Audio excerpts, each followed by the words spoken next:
Well, 50 years, 1940, 1990, actually almost 51, I guess. Going back to the beginning, growing up in the 40s. What kind of kid were you? Guy who got into trouble. What kind of trouble? Well, my father worked for the government, and so sometimes the trouble that I would get into would endanger his security clearance. But just, trouble. Kid trouble too, though? Yeah. Yeah. Did you have any fun? A little bit. Not a lot. What was your first music? That I heard? Yeah, or that you liked, that you connected to? The first thing I remember hearing was Arabic music. I don't know where I would have heard it because we didn't have a record player, and I'm sure they weren't playing it on the radio, but that's my earliest memory of some kind of Arabic music, and I liked it. And after that, classical music? After that,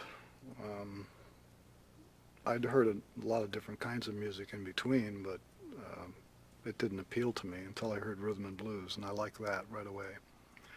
And then I started to get interested in contemporary classical music. And who were the people you were most interested in? For the classical, the first album that I bought was The Complete Works of Edgar Varese, Volume 1.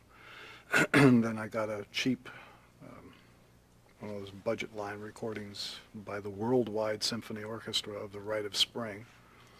So I had those two albums, and I listened to them over and over and over and over again. But during that time, because of teachers at the high school, they brought records in and played for me things by Anton Webern and Schoenberg. I had no interest in Beethoven, Mozart, or any of that kind of stuff. It just didn't sound interesting to me. There's a wonderful story about you making a long-distance phone call to Varese. Could you tell us about it? That was my 15th birthday, and my mother said that I could have $5 for my birthday, and I said, no, I'll just make a long-distance phone call. And I wanted to, since I'd been listening to this album for a couple of years, I wanted to talk to a man who could make music that was that strange. And I figured that since his mind was so unique, there was only one place where he could live, and that would be Greenwich Village. And so I dialed New York City information, and I asked for the phone number of Edgar Varese in Greenwich Village, and sure enough, that's where he lived. And they gave me the number, and I called it. But and he answered? No, he was on his way to work on the World's Fair in Brussels.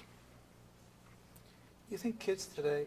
Excuse me, we just need to make one little adjustment. First, I think it's ugly. They're more than ready to listen to other forms of music, which I think are ugly, but they find that... Yes. Yes, speak.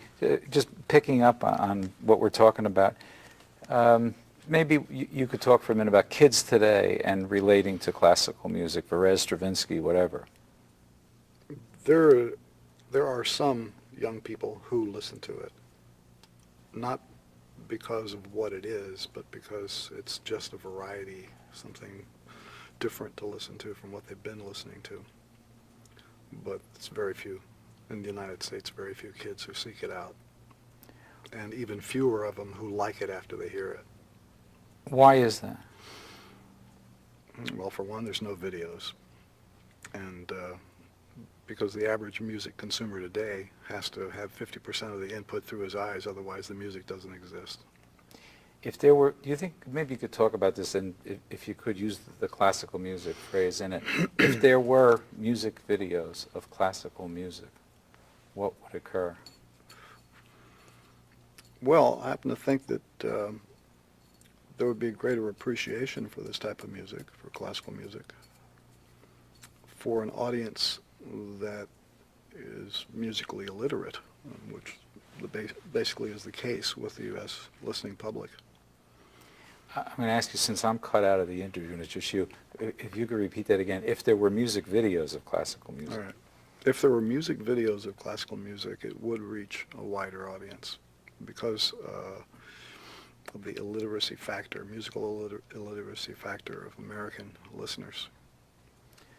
So would you also say then that if you have knowledge of this, if this is the only way you can reach... Let me give Go an ahead. example of why I think that would be true. Okay. Look at the classical themes that have appeared as background music in films, which later wound up being commercially viable album releases after it was associated with a picture of some sort. Now, if you were to take the premise that a film which was constructed just for the purpose of visualizing instrumental pieces, if the film were successful, then those pieces would have a life of their own in the record market for a younger audience, if the film was something that audience saw and enjoyed. In World War II, the beginning, you were just a baby, but I'm curious if, as we came out of the war, you were 5, 6, 7, 8. What were your impressions of this war? Anything? Well, I remember being in blackouts. I remember hiding under the bed. I remember rationing. I remember being very poor. I remember my father working in various defense-related industries, and I wanted to help. I used to be an artist when I was a kid, and draw little pictures of things, and one day I came up with a really good idea that if you took a missile and instead of having one bomb in the warhead, had 10, it would be a much better way to blow things up. So around 5 or 6 years old, I designed an MX missile and gave the picture to my father. But I guess he didn't know the right guy to give it to. Otherwise, we would have had this beast a lot sooner. So at that time, war was a very exciting thing to a kid. I don't know whether I would describe it as exciting, but it was the only reality that I knew because, you know, you're born and your world is war. Any memory at all of the atomic bomb?